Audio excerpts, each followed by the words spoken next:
I'm going to start today with a question. Have you ever been in a virtual meeting and started to say something really funny or impactful or innovative, and it was going to make you the hero of the meeting, and then you realize you're on mute? That's okay. It happens to absolutely every single one of us. But I'm going to ask you a different question, and I'm going to flip it just slightly.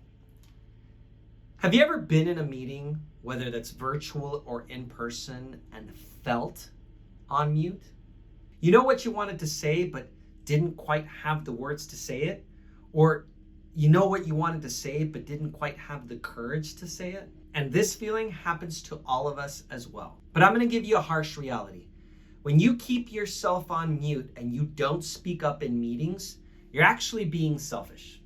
You're choosing your comfort over the courage to speak up that could transform your meeting and could transform your team to achieving their actual goals. And I totally get it. It's really difficult to speak up in a meeting. It's not just as easy as raising your hand and sharing your opinion. There's so many different people with so many different backgrounds, and all of the experiences that you carry into that meeting can absolutely keep you on mute. But today I'm going to give you 3 strategies to develop a habit of speaking up in meetings so you can develop that confidence. The first habit is deliver a bad idea intentionally.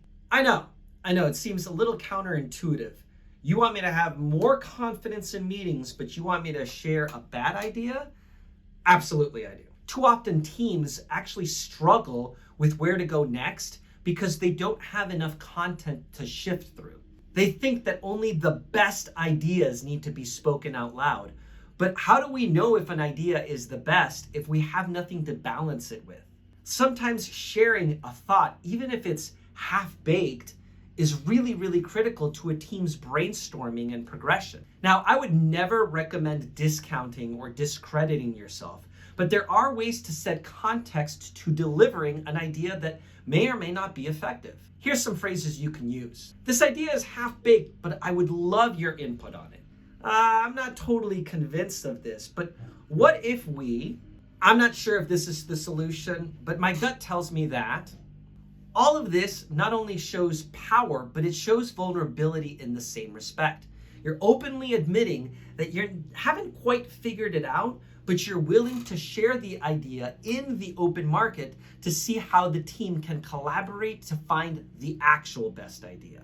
The second way that you can speak up with confidence in a team meeting is to provide a recap or a play-by-play. Sometimes we're in a team meeting and the content that we're discussing either isn't necessarily relevant to us, or we don't necessarily have a unique passion for it.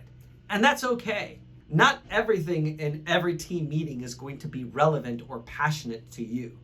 But that doesn't exclude you from being part of a team. So here's some ways that you can support your teammates as they're working through an idea that they're invested in that you might not be. You can say phrases like, just to recap, we've been discussing this, and we've so far talked about 1, 2, and 3. Another phrase you can use to set context is, to give us some ideas to where we are, we've explored 1, 2, and 3, but I'm curious as to how we're going to achieve what we're looking to achieve. Any variations of this is going to be supportive to your teammates because it's going to give a context as to where you have been and where you are going.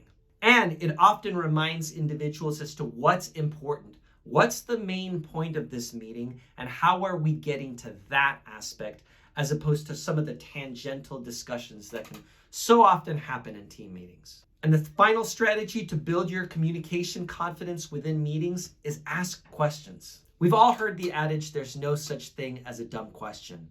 But let's face it, sometimes we feel dumb asking those questions. We don't want to be the only one with gaps of information or confusion, so we put ourselves on mute and we don't ask questions that likely most people are wondering in the meeting. This one is very simple, even though it's not easy. You just raise your hand or interrupt and say, just to clarify, I'm wondering about blank. 9 times out of 10, you're going to hear a sigh of relief from some of your teammates who will say, I had the exact same question. Because here's the deal. While we think we are isolated in our mindset and in our emotions and what's happening in a team meeting, most of the time we're not.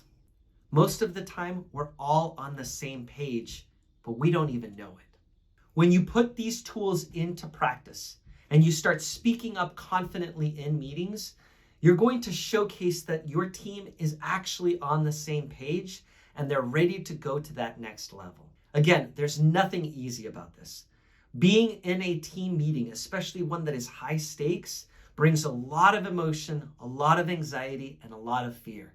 And oftentimes, it's so much easier to hit the mute button and not speak up. But when we unmute ourselves and we speak up for what we think, what we believe, and what we're curious about, that opens up possibilities for our team that weren't there otherwise. So, despite your fear, continue to get yourself off of mute and speak up your story. And as always, make sure that you hit subscribe for all content related to communication, confidence, and storytelling. I'll see you next time.